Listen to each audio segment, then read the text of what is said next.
and to welcome you to this side event hosted by the United States titled, as you can see, Addressing Climate Change Through Innovation, the Intersection Between Nuclear Science and Technology. It should be among, the intersection among nuclear science and technology, global security, and clean energy. Since this event is also being streamed live on the interwebs, I would also extend a warm welcome to all of you joining us online from around the world. I'm Laura Holgate. I am the U.S. representative to international organizations in Vienna and the U.S. representative to the International Atomic Energy Agency. And I will be moderating this event, and I'm really looking forward to what I know, because I know all of these ladies really well, that this will be an illuminating conversation on an important topic. And it really is an important topic.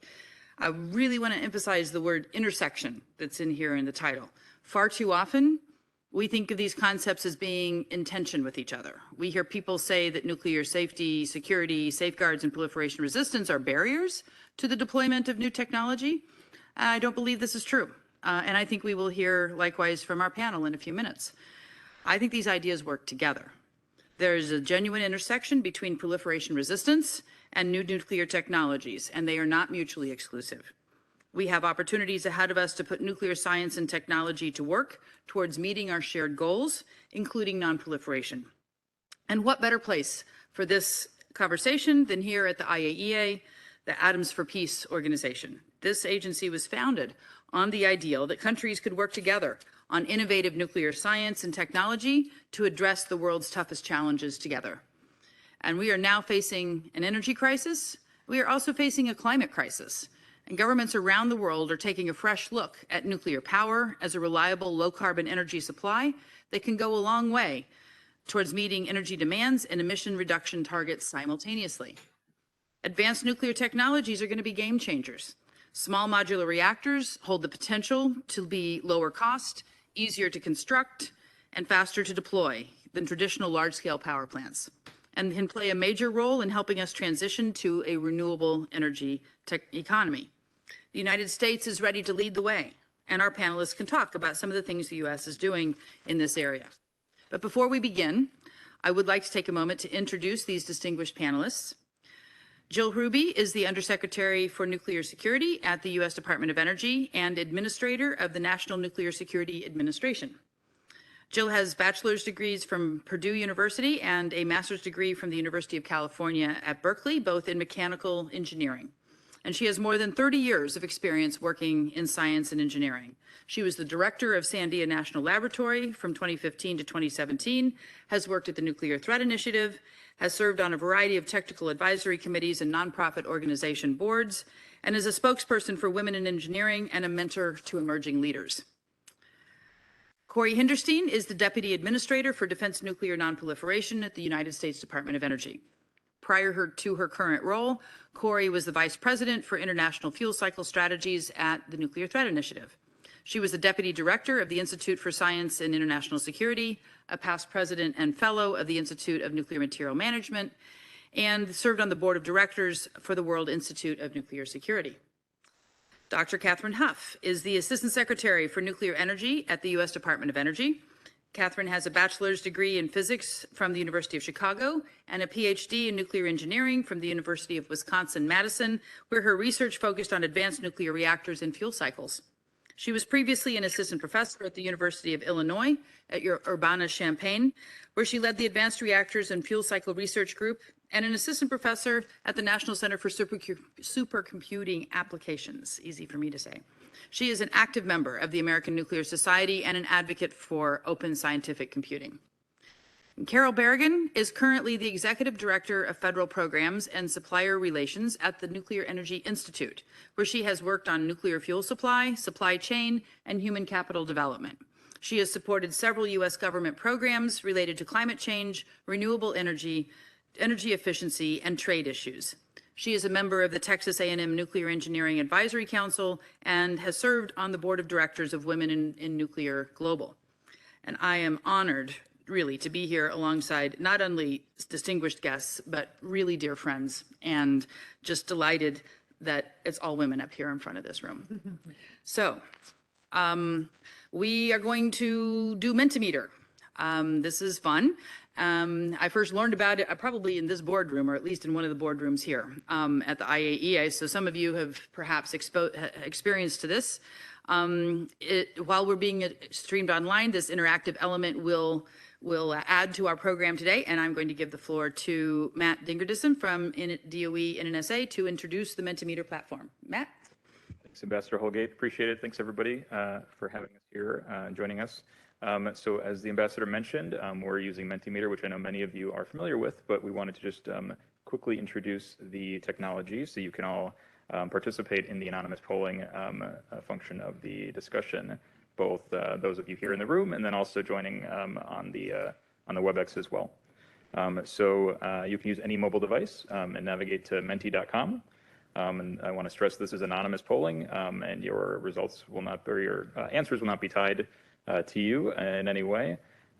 You can also use the QR code if that's easier on your screen at home or here in the room. So I'll give you a minute to pull up your browser, and those on the WebEx, it might be easier to open a second browser so that you don't interfere with the video. So in order to make sure this is working properly, we have a test question. So the first question is, what is your current profession? So that should pop up here. Please attempt, once you get in, to navigate there to answer that question. It's like it is working for some at least.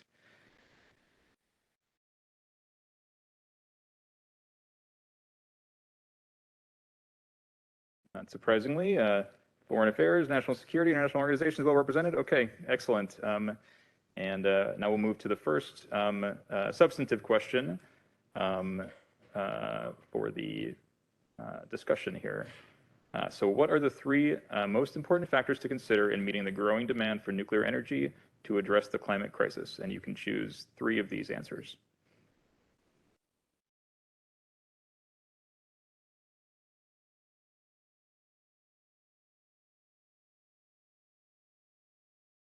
I'd like to register my objection to having to choose only three. You have another phone, you can sign in again.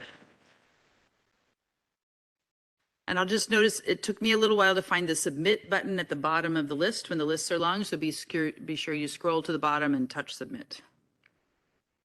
Quite a distributed set of answers. So it looks like security, safety, emerging technologies, public acceptance is the largest so far. Great, thank you. We'll have more questions later in the program, but with that, Ambassador, I'll turn it back to you. Well, thank you. I think Corey's intervention kind of spoke for a lot of us in recognizing this is a really large set of topics that it's hard to say, certainly it's hard to rule out any of them, much less pick the top three. So let me ask the panelists, based on the ring chart you see before you, what jumps out at you? Who wants to kick us off? Corey, go ahead. Sure. First of all, thanks to everyone who came here. I know that these GC days are long, and to come to an event at 5 o'clock shows your real dedication, but also the importance of this topic. And I know we have a lot of people joining us online as well. I think what jumps out at me is public acceptance, because to me, I think that public acceptance can be so strongly linked to all of the other topics. I don't know about your communities, but I can't imagine communities being comfortable with nuclear power, in some cases, other non-power nuclear applications being in their communities, unless they have confidence in all of those other topics, unless they have confidence in the security, in the safety, of course, in the safeguards, unless they know that there's a forward path for the waste, unless they have trust in their the regulatory oversight and systems. And so I do think that that it's a good lesson to us. We are a very informed audience. I bet that if you did this for the general public, that public acceptance would be even broader, because it does encompass so many of those other issues, and means we have the responsibility to not only do the right things on security, safeguards, and safety, the traditional 3S's, but to communicate about it, because if we're not communicating well, we're never going to get that, that yellow bar to where we need it for the, the deployment that I think many of us feel that we need to address climate needs. Yeah, thanks, Corey. Who else would like to react to this? Katie? Yeah, I would just say, all of these things, like Corey's saying, matter, and we've clearly demonstrated that. And I would say even worse, more things matter than even these things. Maybe it's economics, right? Or the speed of deployment, or the color of the cooling tower. I mean, lots of things matter to people. And I would just say, as we sort of think through this and the deployment, I mean, for some people, it's whether how cool the reactor is in terms of like awesomeness, not temperature, though temperature also matters, and so I would say, unfortunately, even more matters than just these things.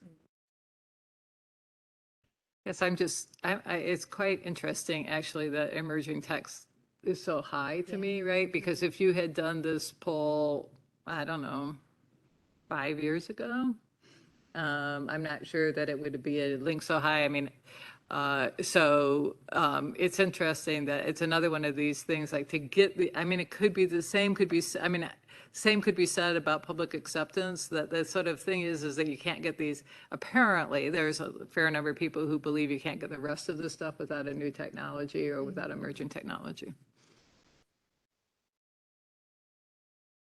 Just weigh in. I'm coming at this from the industry perspective, so I'm looking at this through a different lens. And what surprised me, I'm not surprised by public acceptance being such a large chunk of this, but the other category, because of some of the things that came to my mind as I was thinking about deployment to meet the need going forward to address climate change, things around the supply chain, things around the workforce, things about financing, all of those pieces that really will enable deployment at the scale that we need to deploy nuclear at going forward. I think from my lens, I think all of the issues that are identified here are very important, but there's that implementation piece that to me jumps out as not being higher in this. And I'm sure we'll talk more about this as we go on.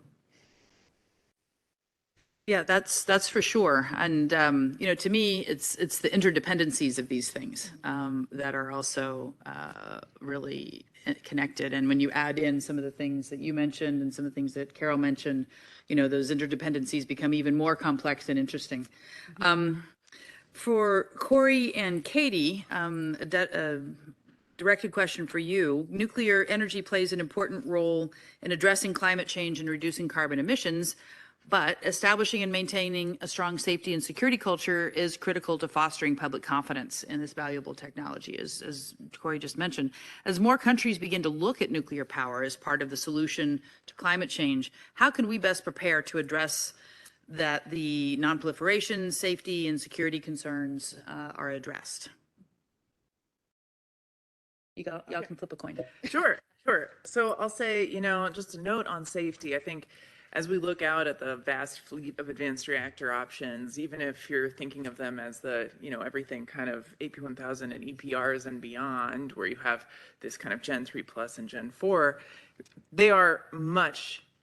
they've always considered safety as one of their highest priorities. They're really very robust to the kinds of design basis incidents that we've considered, and even beyond design basis accidents that we might not include in the licensing basis, but would still want to be prepared for. And a lot of them have passive safety technology embedded in them through natural circulation or a reduction in the complexity of safety systems. And all of that should reduce operator involvement in any kind of incident, and therefore, of course, reduce operator error in any kind of incident.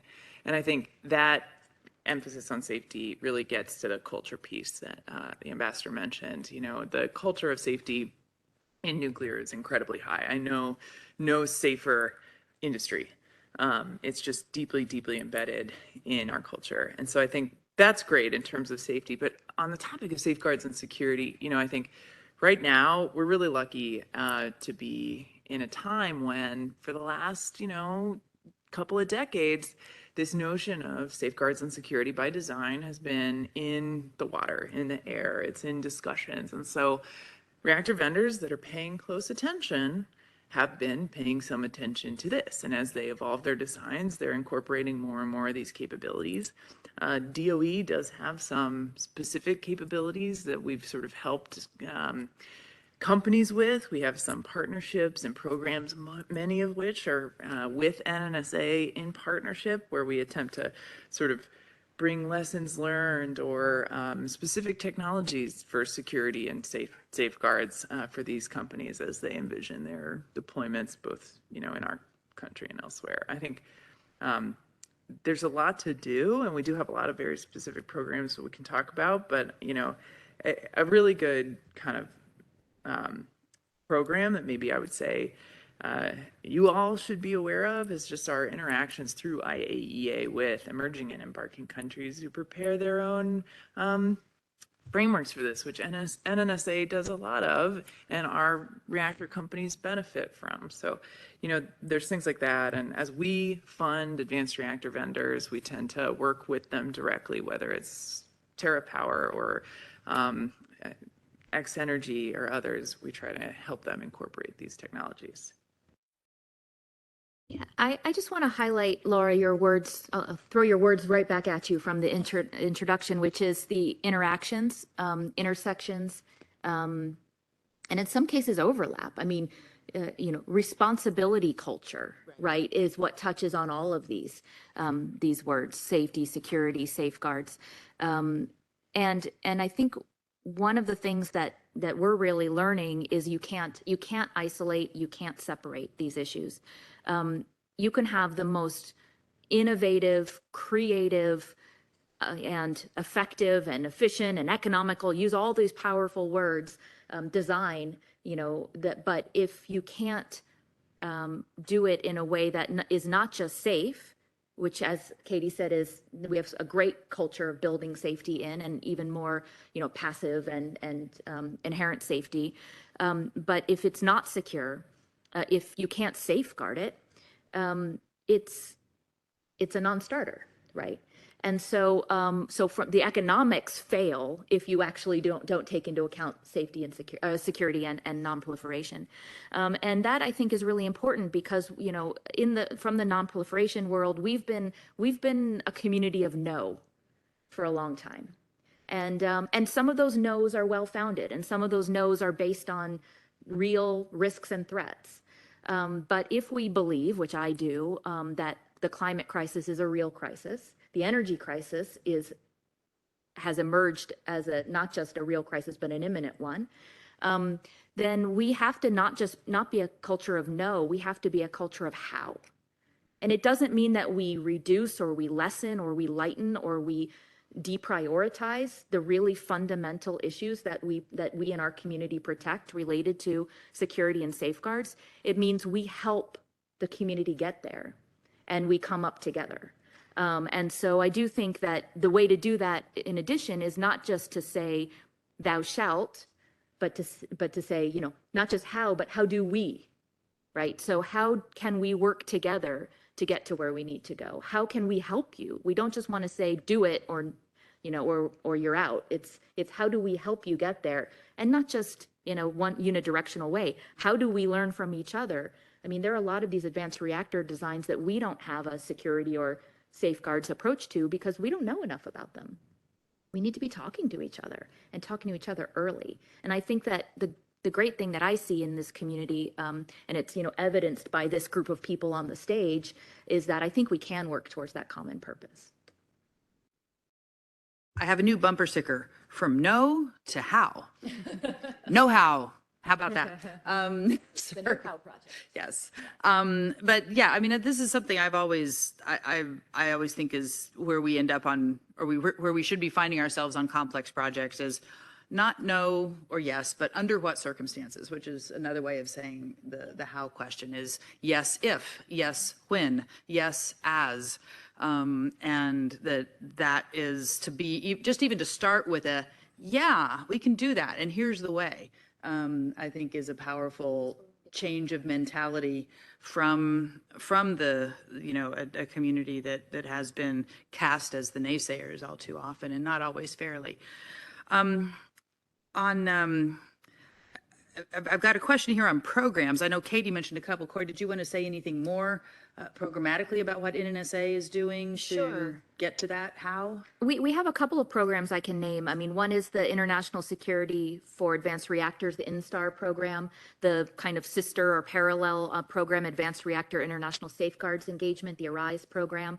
I mean, a lot of people know about the State Department program FIRST, which is really is and can be that first point of contact for a country that's interested in working with the United States on nuclear deployment. But for U.S. companies and for global companies, the ability to actually have these conversations early and, as Katie said, address safeguards and security by design. You know, we do have resources available, and I know that there are a number of other programs through the IAEA, through WINS, through the national laboratories, but those are a couple I can name. Want to give us some alphabet soup from your Yeah, corner of sure. the Energy Department? Yeah, so like the Gen 4 International Forum, which of course focuses on Generation 4 reactors, has a proliferation resistance and physical protection working group, and you know my office participates in that. There, I think NNSA does too. We have a working group between us called ANSWER that also incorporates our Office of Science and you know, give some resources for companies to incorporate into their designs. And just sort of on a one-to-one basis, when we fund through financial assistance or grant awards, a small modular reactor vendor or an advanced reactor company, we often make available to them security analysis tools for their design to help them with their physical security systems. And, you know, with NNSA, over the last many years, we have identified target sets so that we can put a real pinpoint on what kinds of locations in the reactor or targets in the reactor might be theft, attractiveness areas, or targets for vulnerability. And yeah, finally, I would say, you know, we've been working on this since, I think, in a funded way since about 2013, and that includes everything all the way from physical protection and proliferation resistance to cybersecurity, which is increasingly important when we think about digital control systems. Carol, I'm going to come to you next on the same issue about this culture question, but just to highlight that we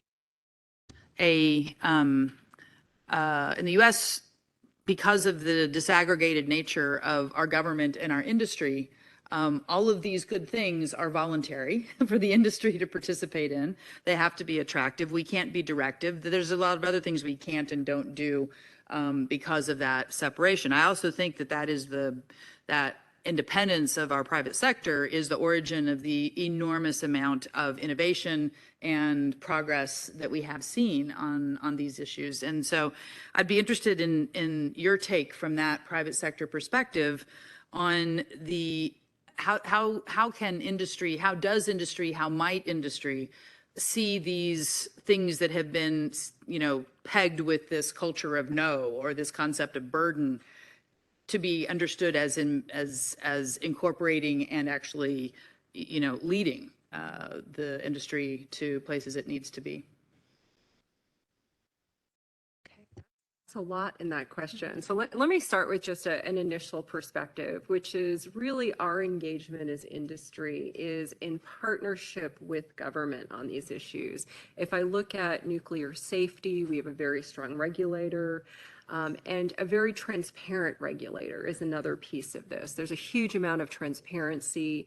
The regulated community, licensees, be they radioactive material providers, research test reactors, medical, fuel cycle, power reactors, all fall under the NRC. The NRC has made their processes very public with lots of opportunity for public engagement throughout the process. And I think that openness and transparency is really important from the industry standpoint, that we can engage in the process, and from the public confidence standpoint, that the public can have confidence in a process that's open and transparent.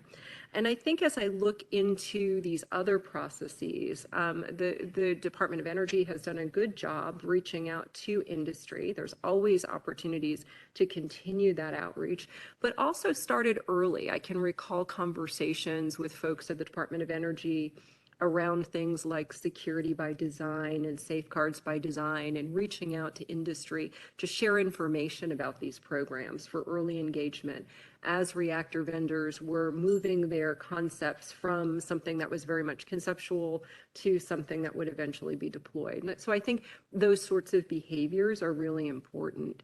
I think as we look forward, though, we're really at this interesting time where we're going to see a tremendous potential growth in nuclear. So we look out over the horizon and we see what's going on in the US and the domestic market and the potential demand there. We look at the growing interest around the world. We're really going to have to ramp up our engagement with each other, continue the great conversations that are going on, continue the engagement with these important programs, but expand them, because we're going to see a lot more interest globally and really need to ramp up our connections throughout this. So I would say that's, looking at what's working well is the openness of the conversation, the challenge ahead of us, meeting what's coming down the road. Thanks so much, Carol. Jill, I'm going to give you a chance, if you want, to say something about the lab's special role on this connectivity of culture and progress. Yeah, it's interesting. If I look at the ring chart that we had earlier, there's so many parts of that we count on the DOE laboratory system to contribute to. So, safety, security, new technology, emerging technologies, maybe not social acceptance, but there's an awful lot of that we count on the laboratories to do. And we have these amazing facilities there, right, that we can work to develop new technologies, work to find, to explore the safety and security boundaries, work with industry, work with between organizations. So I think one of the really powerful things is how much the government has invested over time in these incredible laboratory facilities. And now, I mean, an interesting thing is some of the laboratories are, especially Idaho, really stepping up to do first of the kind things there, so that the risk is, then the trial periods are accepted by the lab and the DOE itself. So I think almost in all of these places, the secret is to make sure that's all integrated with the national and international programs. Great. Well, I think it's time for our next Mentimeter question. So, Matt, do you want to? Thank you. And I see that our slide just went away, but you should all, if you're following along on your phone, here we go, be able to see it on your phone as well. So the next question, definitely relevant to the discussion, is to please rank the following measures that could enable governments to work more effectively with industry. So you should have the option to rank order these within the Mentimeter interface.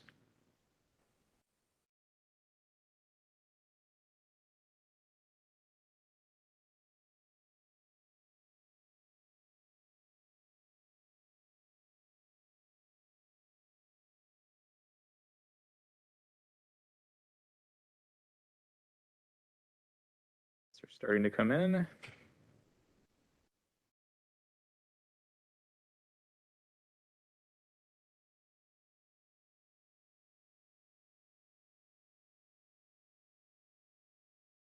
So it looks like increasing private-public, spoke too soon.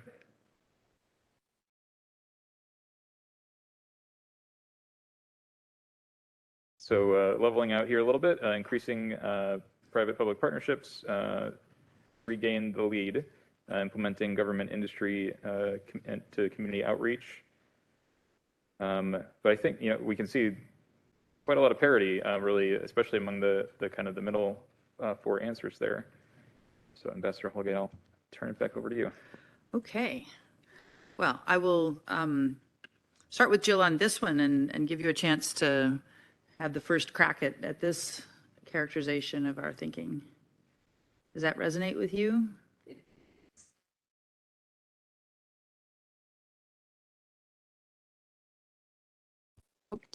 Thanks, Corey. But I really think about these answers as sort of all of the above.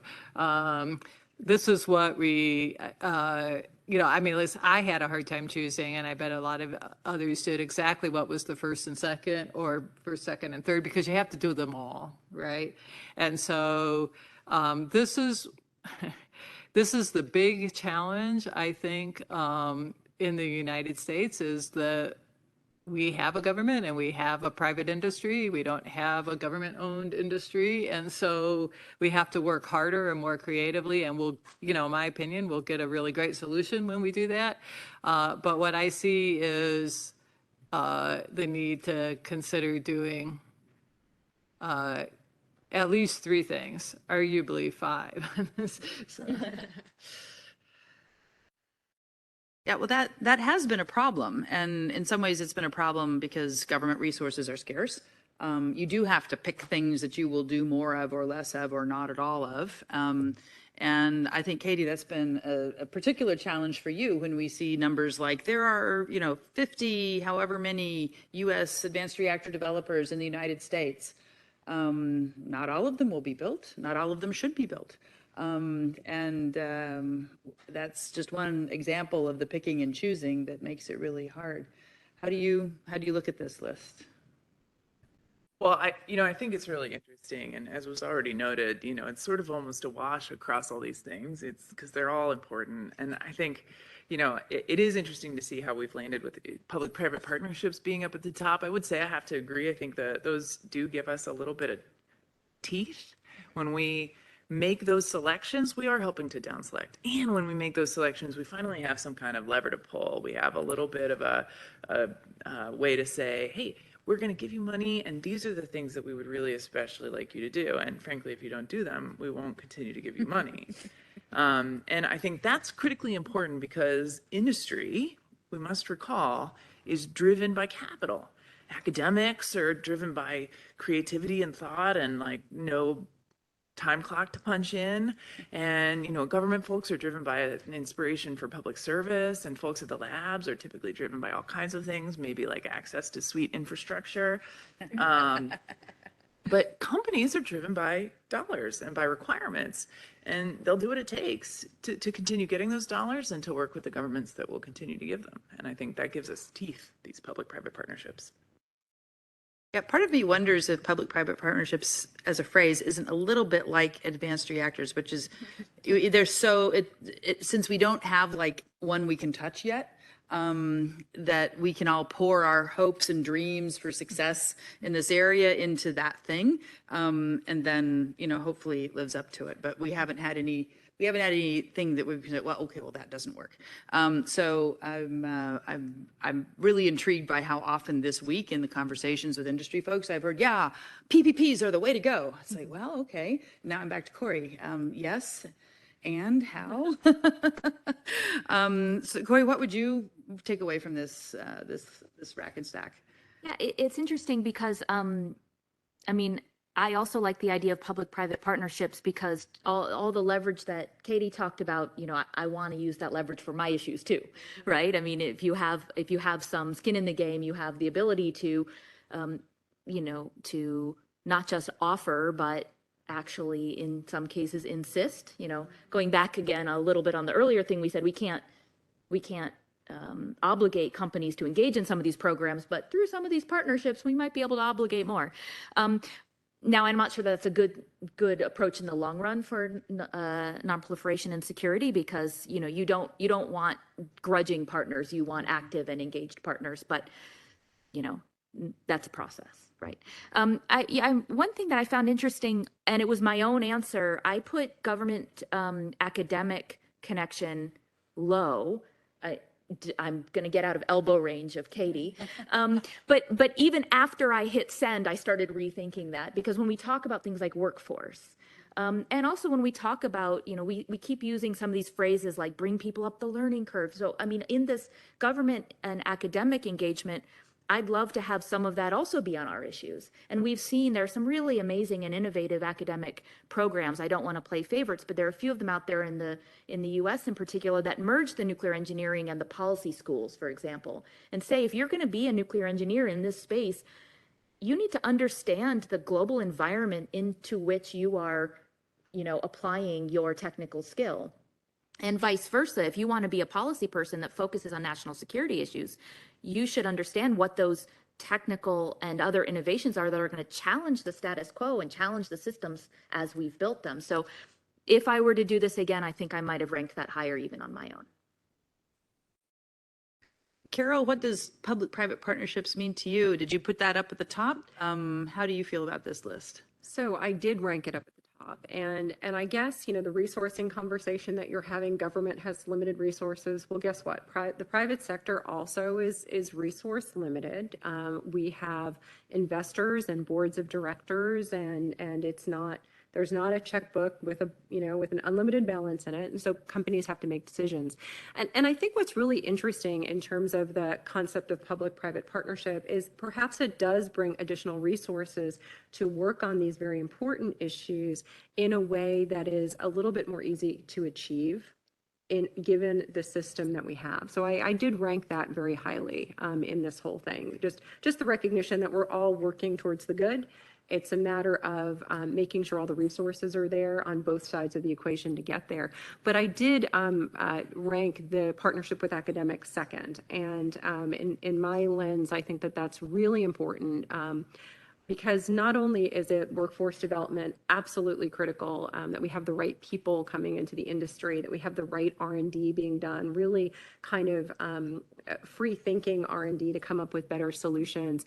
But I think that having so many of our advanced designs, the kernels of them starting in university labs, having them part of the conversation with government, with what government is looking for, with industry, for what industry needs in the future, just makes all of the system so much more efficient and brings the best and brightest minds together across all three areas. The thing that I noticed was not on here is a government industrial policy. Which would show some intentionality. We're starting to ooze into that. The United States is traditionally, we've backed into an industrial policy. We've had policies that have industrial consequences, but we don't call them industrial policy and we don't think about them as that. But now we have a new special assistant at the White House for industrial policy. She was here this week with the U.S. trade delegation. And we are starting to think about the supply chain issues, the workforce issues, the tech issues, the governance issues in a more connected way, I hope, by that phrase. And so I would put that maybe even above public-private partnerships if we had that on the list, because I think that intentionality of the government's role in helping deliver some of these important inputs to success is something that has been holding us back. Okay, I think we have one more. Wait a second. I was supposed to ask about SDGs. Does anybody want to talk about SDGs? Sustainable Development Goals and how nuclear helps? I would love to, because I think this is really important. And The non-power application. yeah, exactly. That's where I was going to go. Is we've talked a lot about nuclear electricity and deployment and SMRs and all of these things, which are great. But one of the things that I think we're here for this week as a U.S. delegation is really to talk about how nuclear and nuclear applications is vital to sustainable development goals. And one of the things that I've been learning a lot more since I came into this job, it might have been forever ago, it might have been 9 months, I'm not really sure, is really how many of our programs actually connect to the sustainable development goals. I mean, I was excited today to get to announce another $1 million to New Tech Plastics, about nuclear technologies to address plastic pollution in the ocean, microplastics, nanoplastics, and the food supply, water supply, and global health consequences of that. That's really exciting. A lot of what we do in our radioactive source replacement programs is to get at human health, and we've heard this week in the scientific forum about not just, we all know about the scourge of cancer. If I asked everybody to raise their hand if they'd been personally affected in their families with cancer, every single hand would go up, right? and to know that there are countries in the world that have no access to treatment of entirely treatable and curable cancers, it's heartbreaking, and it's certainly a sign of health inequity and health injustice. And nuclear can help us with that, right? But just as I said with the power applications, we want to do this in the way that doesn't also and concurrently increase risks and threats, and knowing that there are, electron beam and accelerator approaches where we don't have to use, and X-rays where we don't have to use high activity radioactive sources, and bring those security and other threat concerns into communities. We don't want to hurt while we help, right? We want to enable, and that gets at the health goals, the food goals. I think I'm going to look at people in the audience, but we did a mapping of where we thought that our nuclear, non-power nuclear applications maps onto the Sustainable Development Goals, and I think we came up with 7 of them directly, and that's without even stretching. I think I could stretch to a few more, but so it's really important. Thank you. Yeah, well, the IAEA has a wonderful new piece, public diplomacy piece, that shows how they relate to all 17 of the Sustainable Development Goals just through the work that gets done here at the agency, and that everyone here is engaged with or connected to. One of the things that, in addition to some additional money for some of these activities, whether it was the $10 million for Rays of Hope cancer care in Ukraine, whether it's the $1 million in new tech plastics and different things, we also announced the recipient of a what is it, $3-point-something million grant to advance the conversation about sustainable development goals to a U.S. NGO called CRDF Global that has a long history of working at this intersection of nuclear and technology and nonproliferation, and really to broaden the table. We're a bunch of nuclear nerds here in this meeting. Who works on development? Who in this room? Yay, welcome. But this is the problem. Well, we all do, but we don't self-identify. And so one of my pet rocks that I brought here to Vienna when I arrived is, can I get U.S. Agency for International Development to see the IAEA and the activities that we do, especially on non-power applications, here as a vehicle for USAID to accomplish its development goals, and to broaden that table to include development community, to include academics, to include civil society around this discussion of applications of nuclear technology and their contributions to sustainable development. And so I'm really excited about that process moving from its initial kind of pilot phases that inspired it to actually a much larger scale. There's going to be regional conversations around these topics, and so can't wait to hear what CRDF Global plans to do to advance that.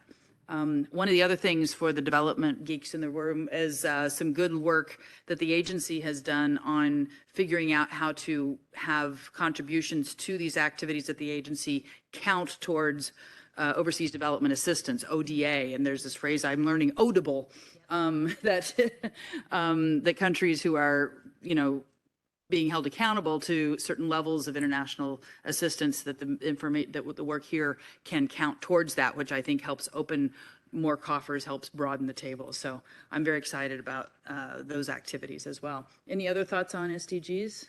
Carol looks like she's got something to say. As you know, most of the nuclear energy work has really been around SDG 7 and assuring access to clean and clean energy, clean and reliable energy. And that's been a lot of where industry's focused. I know as we've engaged through the COP activities and others last year, the industry associations got together and started to take a look at, well, where are we touching all of the other SDGs, and how are we touching them with nuclear science and technology? And the World Nuclear Association did a really nice job wrapping this up and putting together sort of an easy to read piece that helps connect those dots as well. But it's something on the industry side we're also looking at and thinking more about our connection to development, thinking more about our connections with other sectors. So it's important. Yeah, I think that's great. And you guys did a great program in New York on the margins of the Nuclear Nonproliferation Treaty Review Conference, highlighting industry contributions to Pillar 3 on peaceful uses. So great job for that. Anyone else on SDGs? before we move to the final Mentimeter question? Let's Okay. Matt?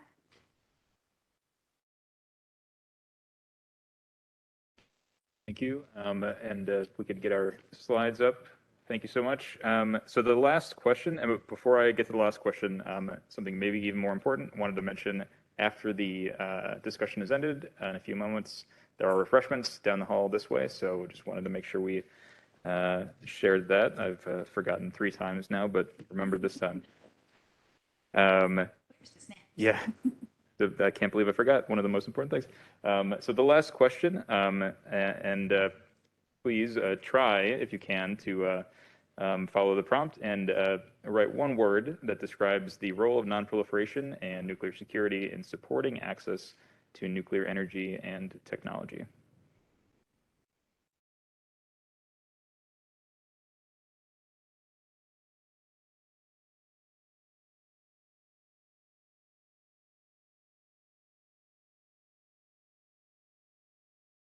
It's like our word cloud has, there we go, unstuck itself.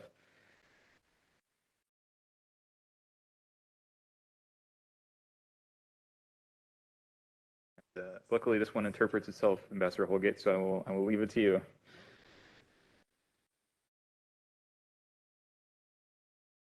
Number of different words is growing, but the essence is really coalescing, I think. I find it just absolutely fascinating that enabling is sitting right there in the middle with the biggest print. And as we contemplate the perennial debate that we go through here at the General Conference, resolution on nuclear security, and other senses like that, enabling has become verboten in the politics of that. We have to say it will not hamper, which goes very strongly counter to the image that's being presented here. And I don't know how many of you are, whether that's because this is a self-selecting group, that probably has something to do with it. We started off recognizing the integration of these things. But even if you look at the words that are, quite similar to enabling, and even words like prerequisite and vital, sustainability, I mean, these are all going towards that. So I think it shows that when you have a conversation, as opposed to a negotiation, that we can have some common perspectives here. But that's what immediately jumps out at me on that page. Corey, what did you take from that?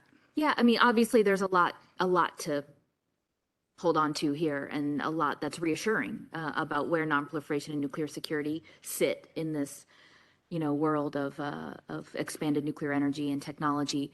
I mean, like you said, there are a lot of kind of synonyms or, consistency, but I will note a couple of things. One is education. Somebody said education.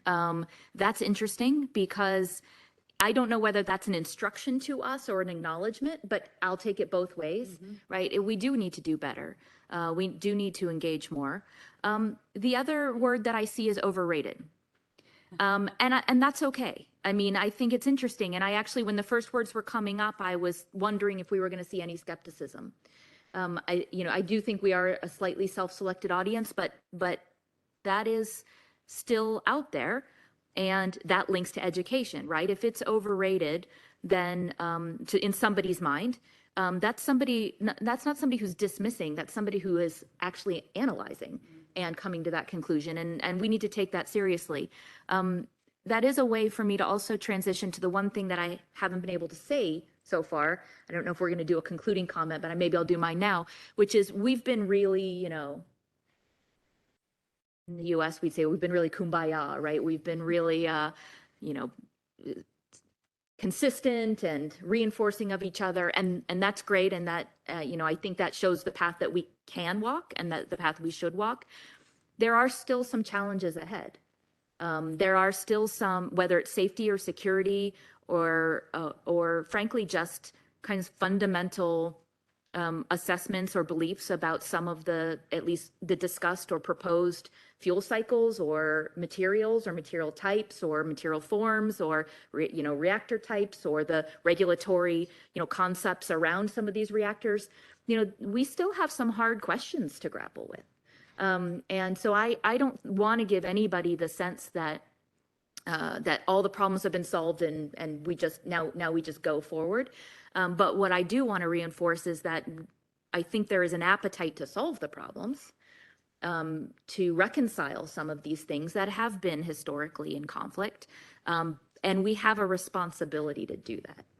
We have a responsibility to work together, to have, Jill is in charge of a huge national security agency, and to see that part of the national security imperative is in having these conversations. I have, direct responsibility for nonproliferation and nuclear security, and my job is to be part of these conversations. And I would hope that, counterparts in industry, counterparts in nuclear energy, also see that there's benefit to getting, I don't want to say over, but through some of these challenges that we have ahead of us. And I think that one word on there was just a cue for that.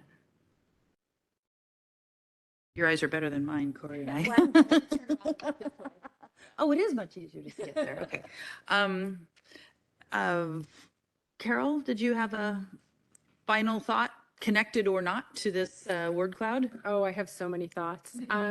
So I guess I want to start with a word that's little on there. You almost don't see it, but I think is an important piece to pick out, and that's the word symbiotic. And the reason that I want to talk about that is because the way I view it is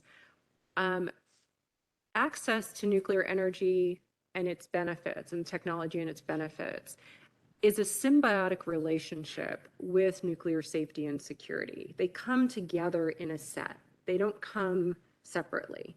And so I think it's really important as we're having this conversation that we get to the how that we were talking about, and we don't get stuck in the no, and we don't get stuck in our stovepipe, but we start seeing the big picture.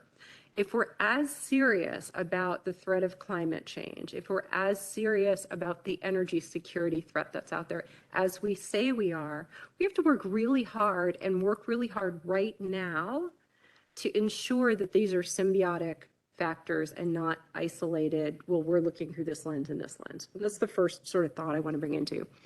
I think it's really encouraging that we're having this conversation today. I have to say 10 years ago, I don't think we would see these organizations sitting on the stage very much on the same sheet of music, maybe playing different parts, but at least we're in the same symphony at this point. So I think that is a tremendous step forward. I think the openness of government in the U.S. to having these conversations is really important. But now what we have to do is move those conversations into action. We have to have programs that are accessible to programs that are deployed. We have to take these conversations and think about how we internalize and make this real. So I'd leave us just with that challenge of definitely enabling symbiotics, really a key for me, and we need to move to action.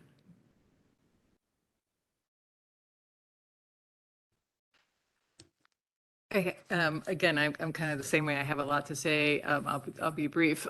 First, it's super encouraging that all of these words that nobody said, huh? And I was tempted to put that in there but I think look, I think this is a community in this room and those joining online that believe in this. I think that we collectively have a responsibility to talk about how nuclear energy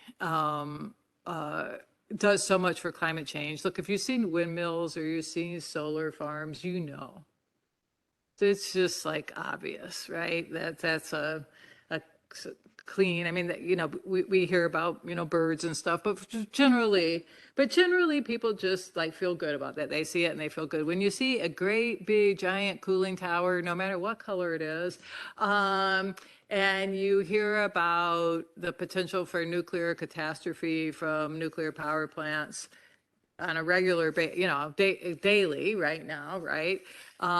We can't take for granted that that people are entirely there, or if they're entirely there, they'll stay there and support it, over the long term, because this is a long-term mission to have clean energy sources, and to have that, a big important part of that be nuclear. So I guess my sense is, it's great to see this from this audience, but if you talked about nonproliferation or safeguarding or even nuclear security to the general public with regard to nuclear energy, and even what nuclear energy is really going to do for climate, everybody's not there yet. So I think it's, we collectively need to work to if we did this poll in a general public forum, that we would get something like this, and then we would be winning, right? So Squad goals, right? Katie. Yeah, sure. I think everyone said what I would say, and I know there's like refreshments after this, so I'll keep it pretty short. I'll just say I think the difference between us is, yeah, it's like the daylight is closing in. We're pretty closely aligned, and I think the reality is, like, I might reorder the words, right? Corey might say security, safeguards, and safety, but I would say safety, security, and safeguards, right? And maybe even more important than that is that's not my existential threat that I worry about day to day, right? I worry about, are they small enough? Are they scalable enough? Are they sustainable enough? Will people be able to afford them? Can we deploy them fast enough to save the planet? And that's my existential threat. It's not that I have to somehow ignore or allow like these other three S's to get in our way. We just have slightly different orders of our priorities, and I think that shouldn't be a problem, right? We can walk and chew gum, and I think that's what we've been doing in DOE at least, and NNSA, and across the U.S. nuclear energy world and industry included. Is just making sure that we all have the same priorities, even if we order them a little bit differently. And so I think we're on a winning team now. Well, thank you. And I just, Carol said something at the top of the conversation about 10 years ago, this would be a hard panel. I mean, not just us, because we might all have been here, except maybe Katie, but she might still have been in junior high is what I meant to say. But the point is, I just feel really inspired that we, within the U.S. system, have gotten to this place, have recognized the integration necessary for every one of us to do our number one thing, whatever that number one thing is, and the interdependencies, back to that very first, circle, the interdependencies of everybody's number one job on each other, doing their job, and and knowing what that other person was doing and contributing to that. So let's give this new spirit, this winning team, a round of applause for a fascinating conversation this afternoon. And I want to say a great big thank you for letting me be part of this conversation. Yay. Thank you to the people on this in the internet for your enthusiasm. So thanks. Yes, of course. The other people to thank are those who put this together, including the Mentimeter skills and the helping us drive up here, and all of the other behind the scenes work that make these things go well. And so thanks to all of you. I'm seeing pointers over here to Megan and others, and Matt and Frank on the phone, and everybody else. Thank all of you. And I really hope that you found this a productive use of your hour, and that those of you who are here and can partake of the snacks will do so and keep the conversation going. Thank you all, and enjoy the rest of your general conference. Take care.